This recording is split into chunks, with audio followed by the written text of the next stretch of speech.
This short video on teaching through tessellation is brought to you by the Professional Development Team at Oxford University Press, Pakistan. What is a tessellation? A tessellation is a pattern of shapes that fit perfectly together. A tessellation is when we cover a surface with a pattern of shapes so that there are no overlaps or gaps. Let's look at a brief history of tessellations. Tessellations were used by the Sumerians during 4000 BC in building wall decorations formed by patterns of clay tiles. Tessellations have been around for centuries. However, the study of tessellations in mathematics has a relatively short history.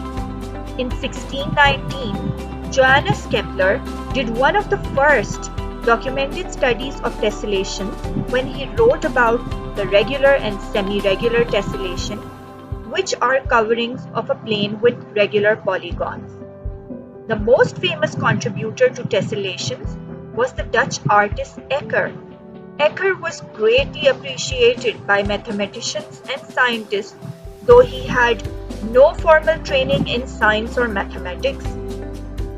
He was neither an artist nor a mathematician. He is most famous for his so-called impossible structures and his contribution through his work towards tessellation. Have you ever observed tessellations in nature? I'm sure you must have seen some examples. I'm going to share 4 examples of tessellations that can be seen in nature. The first example is a tortoise shell, a honeycomb, snake skin, and the last one is a pineapple. Can you think of more? Tessellation in art. Tessellations have been very famous in art. In architecture, tessellations have been used to create decorative motifs since ancient times. Mosaic tilings often had geometric patterns. Some of the most decorative were the Moorish wall tilings of Islamic architecture. Tessellation in puzzles and recreational mathematics.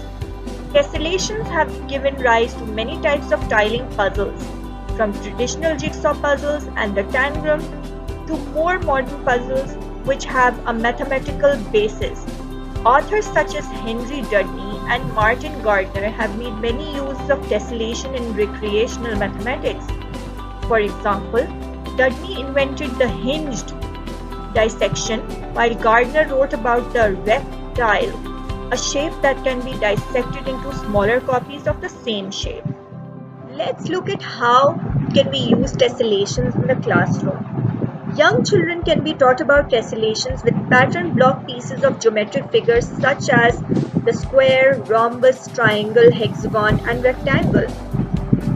Children can create their own pattern pieces by cutting them out of corrugated cardboard. Children could put the shapes together so that they cover a surface completely. They would also discover that there is no overlapping or places not covered. Another activity that younger students could do is to look through magazines and find pictures of tessellations and make a collage of the pictures that they have found. An activity for older students is to use different types of pentagonal patterns and have them tessellate the different types. Have the students do some investigations to find the sum of the angles at any one vertex. For high school students, the activity could be to have children discover what shapes tessellate and prove how they know that they do actually tessellate. Tessellations can be used as a project. We need to encourage our children to make their own tessellations. Why? Because it helps children develop creativity and merges math and art together. Oxford University Press, Pakistan has produced resources that encourage children to recognize tessellations and use them in activities. In front of you are 2 examples from the book New Syllabus Primary Mathematics, Book 4, 2nd edition. A few more examples of tessellations are right in front of you, and they are also from the same series, New Syllabus Primary Mathematics, Book 4, 2nd edition.